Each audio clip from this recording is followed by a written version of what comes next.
Assalamualaikum warahmatullahi wabarakatuh.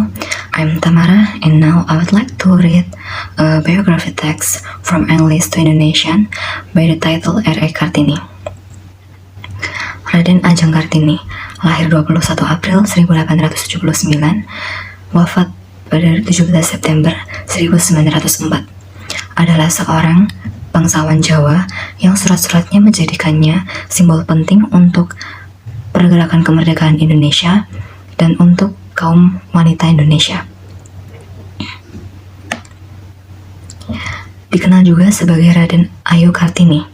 Beliau adalah seorang aktivis terkemuka Indonesia yang mengadvokasikan hak-hak wanita dan pendidikan perempuan.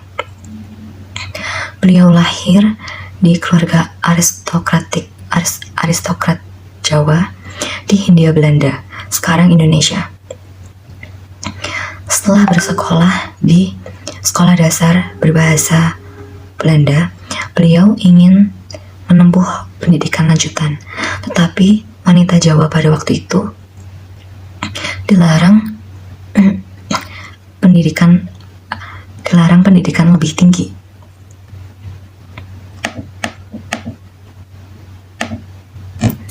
Beliau bertemu berbagai pejabat dan orang-orang berpengaruh, termasuk Jack Henrik Abendinen yang bertugas menerapkan kebijakan etika Belanda. Setelah kematian beliau, saudarinya melanjutkan advokasinya dalam pendidikan perempuan dan wanita. Surat-surat Kartini telah diterbitkan di majalah Belanda dan pada awalnya di tahun 1911 sebagai karyanya Out of Darkness to Light, habis gelap terbitlah terang. Hari lahir beliau saat ini dirayakan di Indonesia sebagai Hari Kartini untuk penghormatannya. Serta beberapa sekolah dinamai namanya dan dana yang didirikan atas namanya untuk membiayai pendidikan perempuan-perempuan di Indonesia. Beliau tertarik di mistisme dan menentang poligami.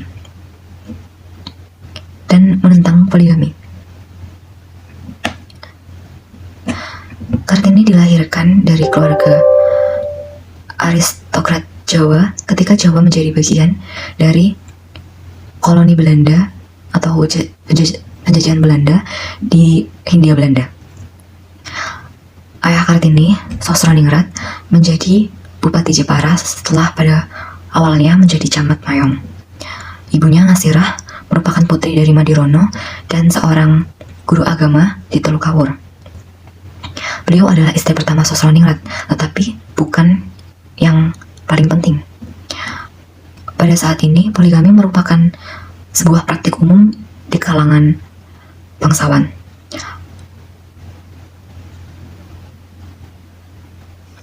Pemerintah Colonial Regulations mengharuskan bupati untuk menikahi anggota bangsawan.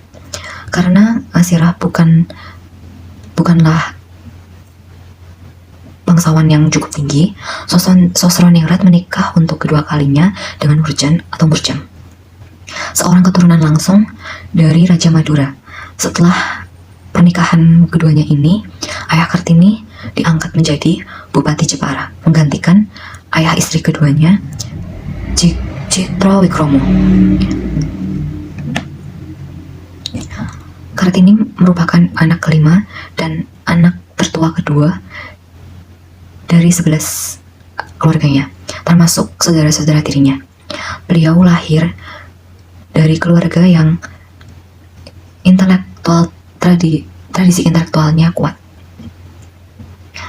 Kakeknya, Pangeran Aryo Condronegoro IV, menjadi bupati di usia 25 tahun, sementara kakak Kartini, Sosro Kartono, menjadi ahli bahasa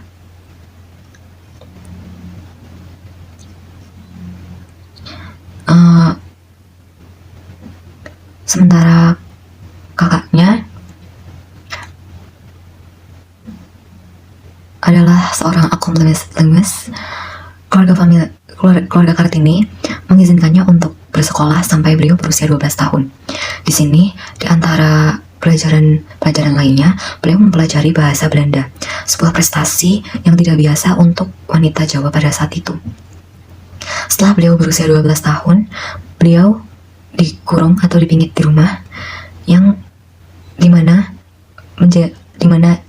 yang menjadi sebuah praktik umum di kalangan bangsawan muda Jawa wanita untuk mempersiapkan mereka untuk pernikahan. Selama pengasingannya, para perempuan tidak diizinkan untuk meninggalkan rumah orang tua mereka sampai mereka menikah, karena setelah mereka menikah, setelahnya otoritas mereka dialihkan kepada suami-suami mereka. Ayah Kartini menjadi lebih lunak dari beberapa orang selama pengasingan putrinya, memberinya hak istimewa seperti pelajaran menyulam dan penampilan sesaat di depan umum dalam acara khusus. Selama pengasingannya, Kartini terus mendidik dirinya sendiri. Beliau fasih berbahasa Belanda dan memperoleh beberapa sahabat pena Belanda. Salah satunya adalah gadis bernama Rosa Abendenen yang kemudian menjadi teman dekatnya. Buku, koran, dan majalah Eropa memberi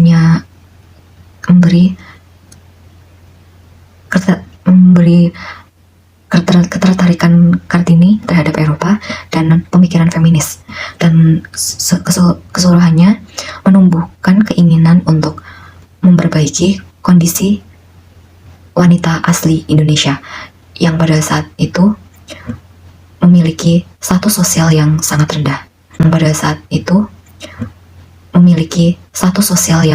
rendah. Bacaan Kartini termasuk Koran Semarang, di mana beliau memulai untuk mengirim kontribusi beliau sendiri yang diterbitkan.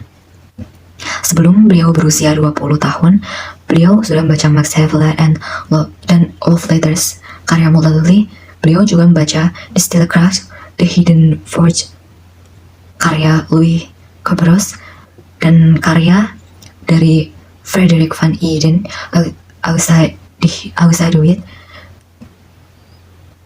autor The Romantic Feminist Cecile Kekop Thion van Beek en Dol, dan sebuah novel anti-perang karya Bertha van Suttner, Die Waffen Lieder, Turunkan atau Baringkan Lenganmu, semua dalam bahasa Belanda. Kartini tidak hanya peduli dengan emansipasi wanita, tetapi juga dengan masalah keadilan sosial lainnya dalam kemasyarakatan. Kartini melihat perjuangan wanita dalam memperoleh kebebasan, otonomi, dan kesetaraan hukum mereka yang menjadi bagian dari gerakan yang lebih luas, Marriage and Death, pernikahan dan kematian.